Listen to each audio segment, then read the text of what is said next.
जय माताजी मित्रांनो, लक्ष्मी पंचमीच्या तुम्हाला खूप खूप शुभेच्छा। तर मित्रांनो, तुमच्या जवळ जर अशी कमलगट्ट्याची माळा असेल तर तुम्हाला या कमलगट्ट्याच्या माळेवर ओम श्रीम नमः, ओम श्रीम नमः, ओम श्रीम नमः हा मंत्र करायचा आहे। याच्याने महालक्ष्मी खूप प्रसन्न होईल। तर आजच्या दिवशी या दुर्गाष्टमी पर्यंत आपल्याजवळ 4 दिवस आहेत।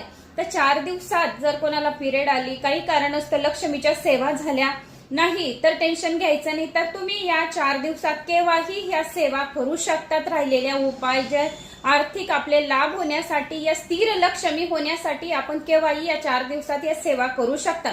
तर आपल्याला या कमळगट्ट्याच्या माळेवर महालक्ष्मी मंत्र, विष्णू गायत्री मंत्र, लक्ष्मी गायत्री मंत्र, कुबेर मंत्र असा जप करू शकता। ओम श्री नमः याच्यासाठी की तो मंत्र छोटा आहे आणि लवकर होईल, कारण की सर्वच लेडीजांना नवरात्रीची खूप धावपळ राहते, घरात पण भरपूर कामं राहतात, देवीची पण खूप सेवा करायची असते। आई भगवती प्रत्येकाच्या शरीरामध्ये सूक्ष्म स्वरूपामध्ये शरीरामध्ये राहते, कारण की आपण 9 दिवस नवरात्रीचे उपवास करतो तर ना आपल्याला भूक लागते, न तहान लागते, न खायची इच्छा होते, काही नाही, फक्त देवीची सेवा करायची आणि भरपूर घरात कामं राहतात। तर आपण एवढे कामं करून कसे घेतो भुकेल्या पोटी, तर आपल्याला हे समजत नाही। तर कारण का आपल्या शरीरामध्ये आई भगवती ही सूक्ष्म स्वरूपाने आपल्या शरीरामध्ये प्रवेश करून ती आपल्या प्रत्येक भक्तांना शक्ती देत राहते। आणि ज्या वेळेस 9 दिवसाचे उपवास आपले संपून जातात, 10व्या दिवशी आपल्याला खूप विकनेसपणा वाटतो, अशक्तपणा वाटतो आणि असं वाटतं की आपण 9 दिवस कसे काय उपवास केले, 9 दिवस आपल्याला भूक पण लागली नाही।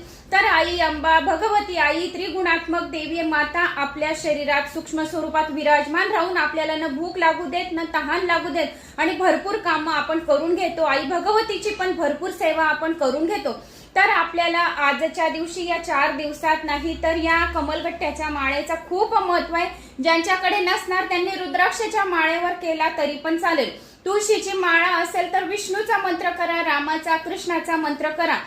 तुळशीच्या माळेवर म्हणजे गणपतीचा मंत्र करायचा नाही, कारण की गणपतीने तुळशी वर्जित केली आहे। तर त्याच्यावर राम, कृष्ण, श्रीकृष्ण, विष्णू वगैरे हे मंत्र तुळशीच्या माळेवर चालते। आपल्याला लक्ष्मीला प्रसन्न करण्यासाठी या माळेवर मंत्र करायचा आहे। लक्ष्मीला खीर खूप आवडते, तर खिरीचा भोग लावायचा। लक्ष्मीला अनारचे दाणे म्हणजे डाळिंबाचे दाणे काढून त्यामध्ये पानाचा बारीक तुकडे करून त्याच्यामध्ये थोडे खोबऱ्याचे कीस, साखर असे महालक्ष्मीला नैवेद्य द्यायचे, तिघी वस्तू मिसळून।